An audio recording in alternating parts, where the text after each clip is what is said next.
హిస్టరీలో చెప్పుకుంటే భయపడే పేరు ఏదైనా ఉందనంటే అదే టైటానిక్ షిప్.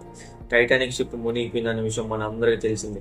మరి మునిగిపోయిన టైటానిక్ షిప్ మళ్ళీ వస్తే ఎస్, మీరన్నది కరెక్టే. టైటానిక్ ది 2 టైటానిక్ని అయితే మళ్ళీ తయారు చేస్తున్నారనమాట.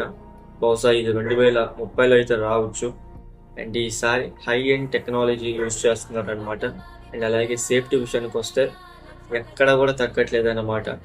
2500 మంది ఒకటేసారి ప్రయాణించే విధంగా ఈ షిప్ని అయితే తయారు చేస్తున్నారనమాట. టైటానిక్ 1 కన్నా కూడా టైటానిక్ 2 అనేది చాలా లార్జెస్ట్ షిప్ అన్నమాట. అండ్ ఈసారి చాలా అంటే చాలా జాగ్రత్తగా తయారు చేస్తున్నారు.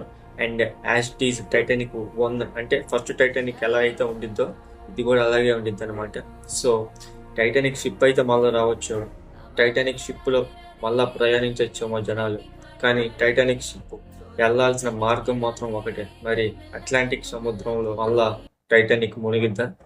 హిస్టరీ మళ్ళీ రిపీట్ అయిద్దా? లేదా టైటానిక్ తన గమ్యంతో చేరుకుంటుందా? మీ ఒపీనియన్ ఏంటని కామెంట్ చేయండి. ఈ వీడియోని మీ ఫ్రెండ్స్ అండ్ ఫ్యామిలీ మెంబర్స్తో షేర్ చేయండి.